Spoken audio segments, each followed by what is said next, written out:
بسم اللہ پڑھنے کے مواضع اور مواقع کا ذکر چل رہا تھا،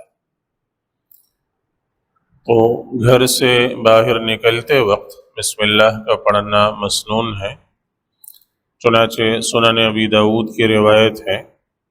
حضرت انس بن مالک رضی اللہ تعالیٰ عنہ فرماتے ہیں کہ رسول اللہ صلی اللہ علیہ وسلم نے فرمایا کہ جب آدمی اپنے گھر سے نکلنے لگے اور اس وقت وہ پڑھے بسم اللہ توکلت علی اللہ لا حول ولا قوت الا باللہ، جب آدمی اپنے گھر سے نکلنے لگے اور اس وقت وہ یہ دعا پڑھے بسم اللہ توکلت علی اللہ لا حول ولا قوت الا باللہ، تو اللہ تعالیٰ کی طرف سے گویا اس کو یہ کہہ دیا جاتا ہے، کوئی فرشتہ اس کو یہ کہتا ہے کہ کفیت ہدیت ووقیت وکفیت، کہ تمہیں درست راستے کی ہدایت کر دی گئی، تمہاری اللہ کی طرف سے حفاظت کر دی گئی، اور تمہیں شیاطین سے گویا بچا دیے، تم شیاطین سے بچا دیے۔ چنانچہ جب وہ باہر نکلتا ہے تو فتتنحى له الشیاطین، شیاطین اس سے دور ہٹتے ہیں، شیاطین اس سے دور ہٹتے ہیں، اور ان میں سے ایک شیطان دوسرے سے کہتا ہے کہ کیف لک برجل ہدی ووقی وکفی، اس آدمی پر تم کیسے قبضہ کر سکتے ہو، کیسے حملہ آور ہو سکتے ہو جس کو اللہ کی طرف سے جس کی رہنمائی کر دی گئی، اللہ کی طرف سے اس کی حفاظت کا بندوبست ہو گیا، اللہ تعالیٰ کی طرف سے اس کی کفایت ہو گئی، تو تم اس پر کیسے حملہ آور ہو، کیسے تم اس کو بہکاؤ گے؟ تو شیاطین اس سے ہٹتے ہیں، اس کے راستے سے دور ہٹتے ہیں۔ تو اس لیے گھر سے نکلتے وقت گویا اس کا اہتمام کرنا چاہیے، بسم اللہ توکلت علی اللہ لا حول ولا قوت الا باللہ۔ دوسری جگہ جب انسان کو کسی جگہ چلتے ہوئے ٹھوکر لگ جائے، گر جائے، تو بسم اللہ پڑھنا مسنون ہے۔ چنانچہ ابو داؤد شریف ہی کی روایت ہے، حضرت عثمان بن عفان، حضرت عمر رضی اللہ تعالیٰ عنہ فرماتے ہیں کہ کنت ردیف النبی صلی اللہ علیہ وسلم، میں رسول اللہ صلی اللہ علیہ وسلم کے ساتھ سواری پر پیچھے بیٹھا ہوا تھا،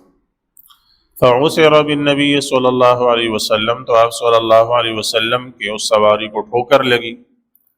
تو میں نے کہا تعس الشیطان، شیطان ہلاک ہو جائے۔ جیسے ہم لوگ کوئی تکلیف پہنچ جائے، کوئی مصیبت پہنچ جائے تو شیطان کو یا دشمن کو برا بھلا کہتے ہیں کہ دشمن تباہ ہو جائے، دشمن ہلاک ہو جائے، شیطان برباد ہو جائے، تو اس طرح زبان سے کہتے ہیں۔ تو کہتے ہیں میں نے کہا تعس الشیطان، شیطان تباہ ہو جائے، شیطان برباد ہو جائے، تو آپ صلی اللہ علیہ وسلم نے مجھ سے فرمایا کہ ایسا مت کہو تعس الشیطان، شیطان برباد ہو جائے، جب تم ایسا کہتے ہو کہ شیطان برباد ہو جائے تو تعاظم، شیطان پھول جاتا ہے، بڑا، اس کا سینہ اور چوڑا ہو جاتا ہے، اور وہ کہتا ہے بقوتی صرعت، دیکھو میں نے اس کو پچھاڑا، میں نے اس کو گرایا، اس لیے تو یہ کہہ رہے شیطان برباد ہو جائے۔ اور جب تم کہتے ہو بسم اللہ تو وہ تصاغر حتی یکون مثل الذباب، وہ چھوٹا ہوتے ہوتے مکھی کی طرح ہو جاتا ہے۔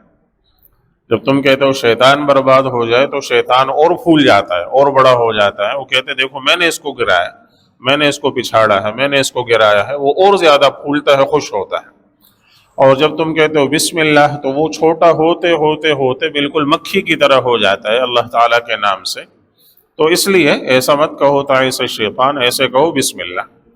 تو اس وقت بسم اللہ زبان سے کہنا چاہیے، اور اس سے گویا کہ اللہ تعالیٰ کے ذکر کا ذکر ہو گیا، اور شیطان کو انسان نے اپنے آپ سے دور کر دیا، دور بھگا دیا۔ اسی طرح گھر کے کل بھی حدیث ذکر ہو گئی تھی، سنن ابی داود کی، بخاری وغیرہ کی روایت ہے، رسول اللہ صلی اللہ علیہ وسلم فرماتے ہیں جب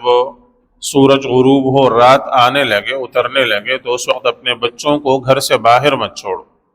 اس لیے کہ اس وقت تنتشر الشیاطین، شیاطین کے زمین میں پھیلنے کا وقت ہوتا ہے۔ جیسا ہی سورج غروب ہوتا ہے اور اندھیرا جس وقت پھیلنے لگتا ہے تو عین اس وقت شیاطین کے زمین میں پھیلنے کا وقت ہوتا ہے، نکل کر وہ زمین میں پھیلتے ہیں اپنی شیطانیوں کے لیے۔ تو اس وقت اپنے بچوں کو گھروں سے باہر مت چھوڑو، اور جب جو ہے وہ رات کا کچھ حصہ گزر جائے، اندھیرا تھوڑا اچھے سے پھیل جائے، تو اب شیاطین نے جہاں جہاں جانا ہوتا ہے وہ جا چکے ہوتے ہیں، تو اس کے بعد تم اب اپنے بچوں کو چھوڑ سکتے ہو، پھر وہ باہر نکلنے کے لیے کہیں کام کے لیے وہ جا رہے ہیں یا تم بھیج رہے ہو، تو اس کے بعد پھر ان کو باہر جانے دو۔ اور پھر آپ صلی اللہ علیہ وسلم نے فرمایا اس کے بعد اغلق بابک وسم اللہ، اپنا دروازہ بند کرو تو اللہ کا نام لو، واطفئ مصباحک وسم اللہ، اپنا چراغ بجھاؤ، اللہ کا نام لو، وخمر اناءک وسم اللہ، اور کوئی برتن کھلا ہوا ہے تو اس کو ڈھانک دو اور اللہ تعالیٰ کا نام لو۔ تو وَأَوْكِ سِقَاءَكَ وَبِسْمِ اللہ، پانی کھلا ہوا پڑا ہوا ہے تو مشکیزے کا منہ باندھ دو، یا ویسے ہی کھلا پڑا ہے تو کسی چیز سے اس کو ڈھانک دو اور بسم اللہ پڑھو۔ تو کوئی بھی کام کرتے ہوئے گویا گھر کے جس کو ہم معمول کے کام سمجھتے ہیں، تو اس وقت بھی ان کو ادا کرتے وقت بسم اللہ پڑھنا چاہیے، اور اس کی آپ صلی اللہ علیہ وسلم نے تلقین فرمائی ہے۔ اسی طرح مردے کو دفن کرتے وقت بسم اللہ کی تعلیم آپ صلی اللہ علیہ وسلم نے فرمائی ہے، ابو داؤد شریفی کی روایت ہے۔ آپ نے فرمایا کہ جب مردے کو دفن کرنے لگو، اس کو قبر میں رکھو، تو اس وقت تم جو ہے پڑھو بسم اللہ وعلی سنت رسول اللہ، اللہ کے نام پر اور آپ صلی اللہ علیہ وسلم کی سنت پر گویا میں نے اس کو رکھا اور میں اس کو دفن کرتا ہوں۔ تو اس کو دفناتے وقت بسم اللہ اور بسم اللہ وعلی سنت رسول اللہ پڑھنا چاہیے۔ اسی طرح صبح شام حضرت عثمان ابن عفان رضی اللہ تعالیٰ عنہ نقل کرتے ہیں، ابو داؤد شریف کی روایت ہے کہ رسول اللہ صلی اللہ علیہ وسلم نے فرمایا کہ من قال حين اصبح بسم اللہ الذي لا يضر مع اسمه شيء في الارض ولا في السماء وهو السميع العليم لم يصبه بلاء فجأة حتى يمسي، جس آدمی نے صبح کے وقت 3 دفعہ یہ پڑھ لیا بسم اللہ الذي لا يضر مع اسمه شيء في الارض ولا في السماء وهو السميع العليم، بسم اللہ الذي لا يضر مع اسمه شيء في الارض ولا في السماء وهو السميع العليم۔ 2 بسم اللہ الذي لا يضر مع اسمه شيء في الارض ولا في السماء وهو السميع العليم، 3 دفعہ جس نے یہ پڑھ لیا تو شام تک کوئی اچانک مصیبت اس پر نہیں پڑے گی۔ کوئی اچانک آتے جاتے ایکسیڈنٹ ہو گیا، کوئی اچانک ایسی مصیبت آ پڑی کہ آدمی کو دہلا دیتی ہے، تو آپ صلی اللہ علیہ وسلم نے فرمایا کہ کوئی اچانک مصیبت اس پر نہیں پڑے گی شام تک، وہ شام تک اللہ تعالیٰ کی حفاظت میں رہے گی۔ اور جس نے شام کے وقت یہ 3 دفعہ پڑھ لیا، شام کے وقت جیسے سورج غروب ہو گیا مغرب کو، کسی نے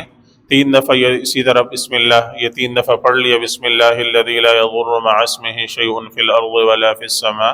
وہو السمیع العلیم، تو صبح تک کوئی اچانک مصیبت اس پر نہیں پڑے گی۔